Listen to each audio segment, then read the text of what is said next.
안녕하세요. 성서 고고학이란 무엇인가 첫 번째 시간입니다. 고고학 하면 옛날 것을 발굴하는 것, 그죠? 땀 흘리면서 흙을 파는 것을 생각할 수 있습니다.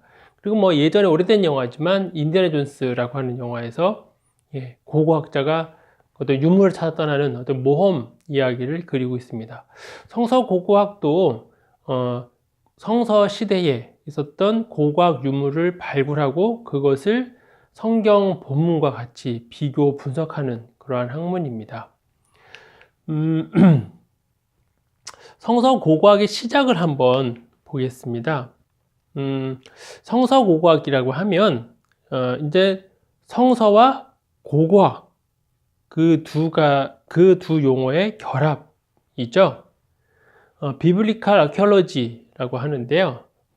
이제 헬라어의 아르카이오와 로고스를 합친 그런 말입니다. 그래서 골동품학이나 고대 전설들 또는 역사 등의 의미로 사용이 됩니다.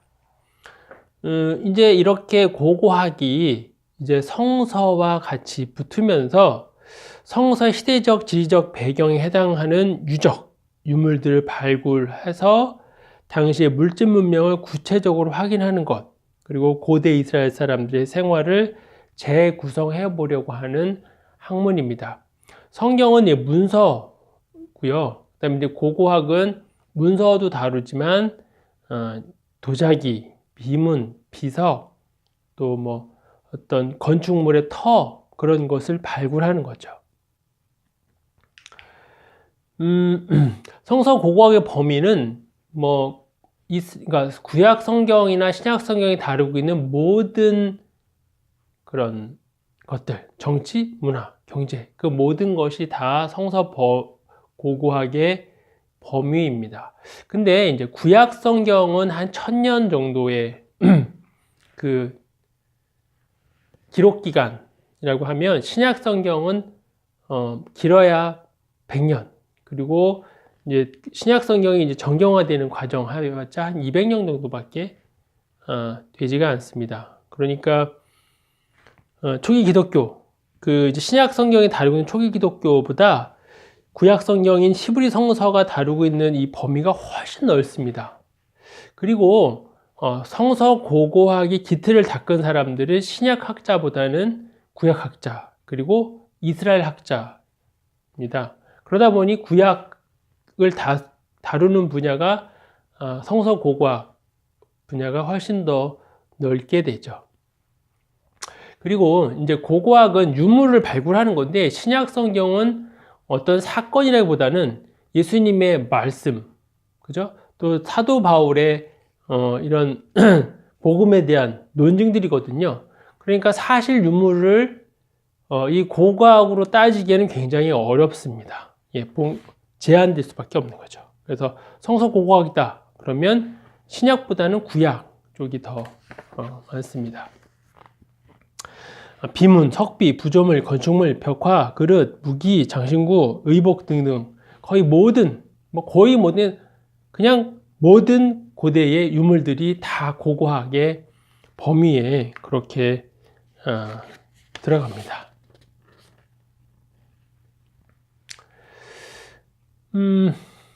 고고학에서는 해프닝들이 있었어요. 그런 경우 있었잖아요. 왜 노아 방주를 발견했다. 그죠?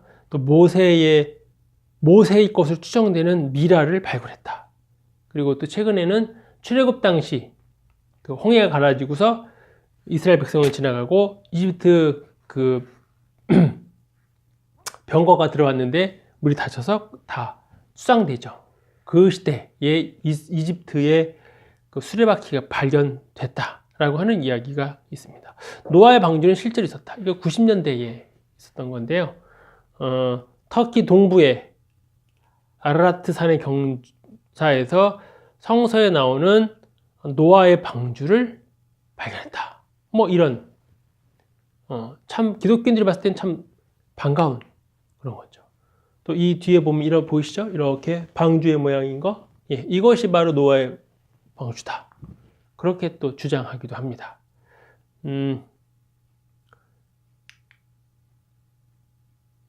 그리고 이제 94년에 모세로 추정되는 미이라가 발견됐다라고 해요. 신문에 났습니다. 3000년 전 미이라가 발견됐습니다. 그러니까 그 시대 3000년쯤이면 모세 정도 되니까 그 시대에 그 지역에서 발견되는 미라는 모세로 추정할 수 있다. 뭐 키가 177.5cm가 된대요. 이렇게 됐는데 이런 것들이 이제 기독교인들의 호기심을 확 잡아 끄는 거죠. 예. 봐라, 모세의 시신도 발견되고 노아의 홍수, 노아의 방주가 발견된 거 봐서 성경은 글자 그대로 사실이고 글자 그대로 역사다, 이렇게 주장하게 됩니다. 하지만 그렇게 쉽게 결정을 지을 수는 없다는 거. 예. 성서 고고학이 이렇게 한두 개의 그러니까 유물을 발견했다고 해서 그것이 꼭 성경의 역사성이나 사실성을 그대로 뒷받침하는 쪽으로 성서 고고학이 활용되지는 않는다는 거예요. 예. 그럼 도대체 성서 고고학은 어떻게 시작한 것이냐? 뭐 그것을 한번 살펴보도록 하겠습니다. 이 사진은 그건데요. 그 이집트가 홍해를 달려가다가 몇 살 됐, 그 지역에서 발견된 이런 수레바퀴. 이러면 뭐 모세의 출애굽이 역사의 성이 확실하다는 거, 그런 증거가, 뿌듯한 증거가 아니겠습니까? 아니겠습니까? 예, 아닙니다.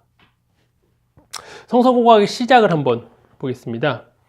에드워드 로빈슨이라고 하는 사람이 목사인데요. 1838년에 회중교회 목사입니다. 앤도버 신학교의 목사인데 선교사 엘리 스미스와 함께 이 요르단 지역을 발굴합니다. 왜냐하면 당시에는 이제 여러 학문들이 막 발견이 되면, 이제 발전이 되면서 성경의 역사성이 의심스럽다, 성경이 역사적으로 사실한 증거가 희박하다라고 하는 이야기들이 막 나왔어요. 그래서 뭐 이런 하버드 대학이 아주 최고의 명문 중의 명문인데, 이런 대학에서 성의 역사성을 이제 공격하고 부인하는 그러한 학풍들이 막 일어나니까 이 믿음 좋은 에드워드 로빈슨이 내가 성경의 역사적이라는 것을 증명하겠다, 이렇게 해서 성경에 나오는 이제 지명들이 있잖아요. 뭐 베델, 예루살렘, 이런 그런 지역을 실제로 거기 가서 찾으면서 발굴하는 거예요. 그러니까 구약 성경에 있는 그런 지명들이 가서 발굴해 보면 실제 그런 지명들이 나오면 성경이 사실이라는 것이 드러나는 거니까요.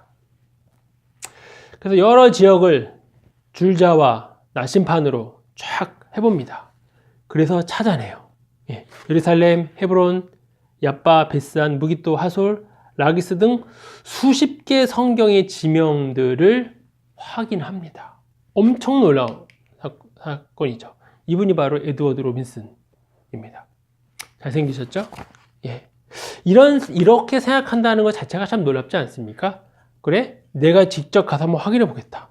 예. 기독교인이라고 하면 정말 아주 중요한 그런 어떤 소양이죠. 예. 직접 확인해 보는 거. 예. 남 말만 듣지 않는다는 거.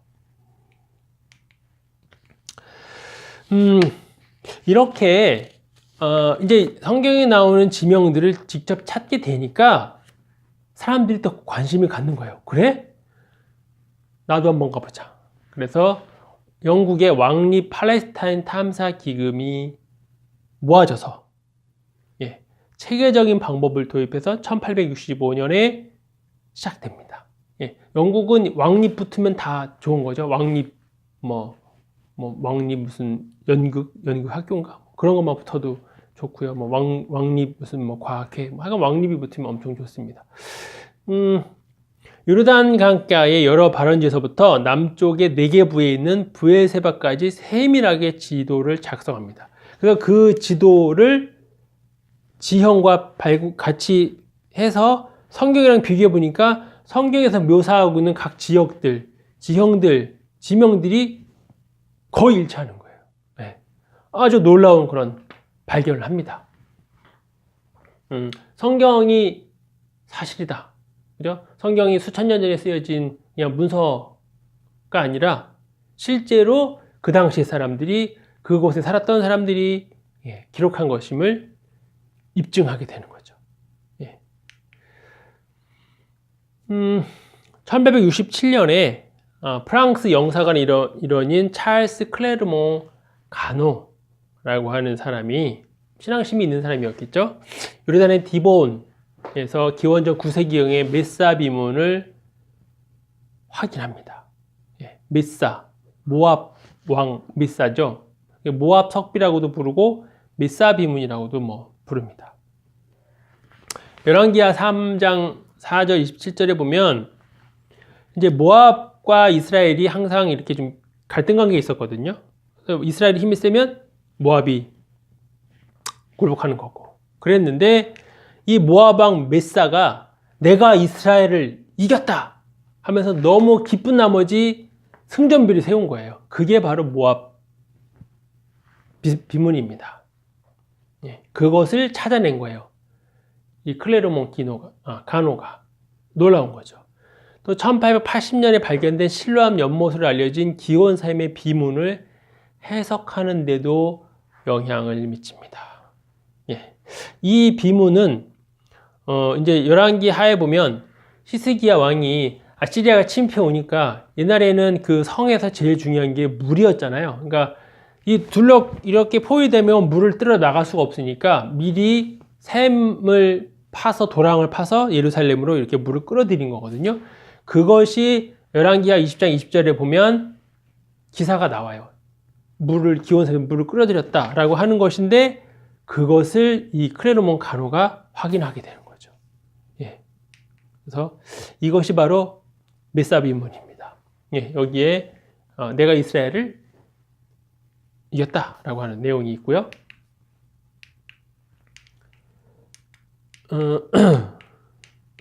그리고 이것이 솔로몬이 아니라 히스기야가 판 히스기야 실로암 시대에 판 실로암 터널입니다.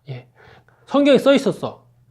그러면 정말 그 자리에 가서 파봐, 발굴해봐 이렇게 나오는 거거든요. 이야, 이건 성경이 100% 사실이라는 증거가 드러나는 거죠. 얼마나 이런 거 발굴했을 때 정말 찔듯이 기뻤겠죠. 다음에 이제 윌리엄 패트리라고 하는 사람이 이 사람은 진정한 성서 고고학자라고 불릴 수 있는 왜냐하면 그전에는 그냥 막 파는 거예요. 막 파서 뭐가 나오면 야 이거 성경이랑 비교해서 이 유물이다 이렇게 얘기를 했는데 그게 문제가 되는 게 어느 깊이에서 파서 유물이 나온 건지가 명확하지 않은 거잖아요. 여기에서 파서 나온 건지 이쪽 파서 나온 건지 이쪽에서 파서 나온 건지 그 시대의 층위가 다른 거니까 그러니까 맨 밑에 깊게 있는 것은 오래된 것이고 위에서 발굴되는 것은 최근 거니까 도자기가 발굴됐다 해도 이것이 여기서 발굴된 거랑 이 밑에서 발굴된 것은 전혀 다른 의미를 갖는 건데요. 그전에는 그러한 것 없이 그냥 판 거였는데 이제 이 윌리엄 패트리는 토양 층위를 구분하면서 파기 시작합니다. 이제 시대를 정확히 파악할 수 있는 유물의 시대를 파악할 수 있는 그런 고고학 발굴 기술을 이분은 갖게 된 거죠. 1896년에 뭘 했느냐 이분이 1207년으로 추정되는 파라오 메르넵타가 세운 승전 기념비를 발굴해요. 이게 어마어마한 겁니다. 뭐냐면 이스라엘이 성경에는 이스라엘이 많이 등장하지만 성경이 아닌 다른 그런 자료, 비문이건 문서건 자료에는 이스라엘이라고 하는 낱말이 안 나오는 거예요. 그래서 야 이스라엘이라고 하는 낱말이 민족이 도대체 어디 있느냐? 그러면 아마 한참 후대에 있을 것이다. 그러니까 솔로몬이나 다윗 시대의 이스라엘로 성경에 써 있지만 그 앞으로 가면 이제 모세가 나오겠죠. 실제로는 훨씬 뒤에 있을 것이다라고 학자들이 성경 역사성을 부정하는데 1207년 것으로 추정할 수 있는 이 파라오 메르넵타의 석비, 승전비에 내가 이스라엘의 씨를 싸그리 휩쓸었다, 말렸다 라고 하는 내용이 나온 거예요. 물론 내용 자체로 보면 좋은 건 아니죠. 이스라엘이 그만큼 이제 멸망한 거였으니까.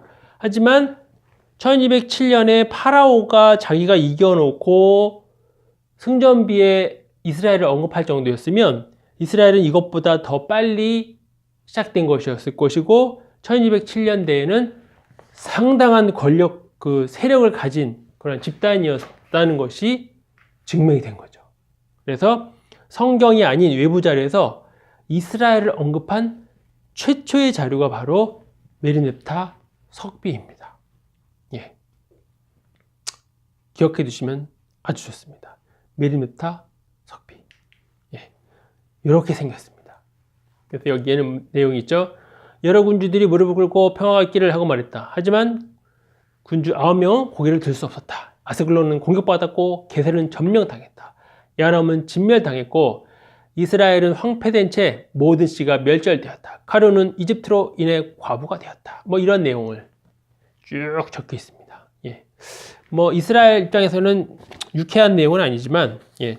이스라엘의 역사성을 밝히는 데는 최고의 자료라 그렇게 볼 수 있겠습니다. 옛날에 영화 아라비안의 로렌스라고 하는 영화가 있죠. 거기에 로렌스가 바로 이 T.E. 로렌스입니다. 예, 고고학자예요. 1914년에 팔레스타인 탐사 기금을 모아서 로렌스를 고용해서 남부 팔레스타인을 조사하게 합니다. 예, 옥스퍼드 대학의 고고학자, 명문대를 다닌 학자죠. 레바논의 비블로스, 북부 시리아의 갈기미스, 그리고 패트리, 좀 전에 나왔던 윌리엄 패트리와 함께 이집트 발굴 작업에 참여합니다.